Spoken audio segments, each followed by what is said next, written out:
In a small town that refused to understand, one person's truth became their death sentence. Humboldt, Nebraska. December 1993.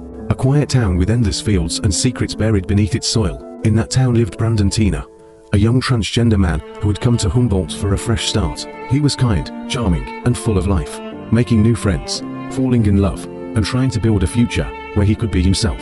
But in a world that feared what it didn't understand, Brandon's truth became a target. At first, no one in town knew Brandon was transgender. He dressed, acted, and lived fully as a man. But when his past was discovered after a minor arrest, whispers began to spread. To men he thought were his friends, John Lotter and Tom Nissen, felt deceived. Their anger turned into obsession, and soon, into something far more dangerous. They decided to teach Brandon a lesson, one that would scar the nation forever. On December 31st, 1993, Lotter and Nissen kidnapped Brandon. They took him to a remote area, where they beat him and sexually assaulted him.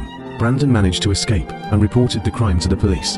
But no arrests were made. The system failed him, and that failure would prove fatal. Just days later, on New Year's Eve, the two men broke into the house where Brandon was hiding. They found him in a bedroom and shot him dead. He was only 21 years old. The murder shocked America. How could something so brutal happen?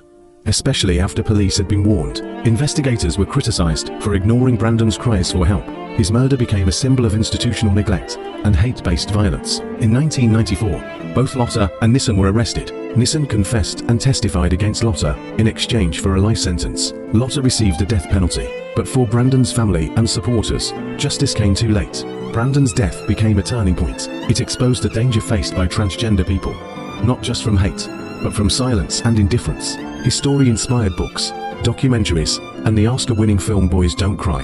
But beyond Hollywood, his name became a rallying cry, a call for change in how the world sees, protects, and respects human identity.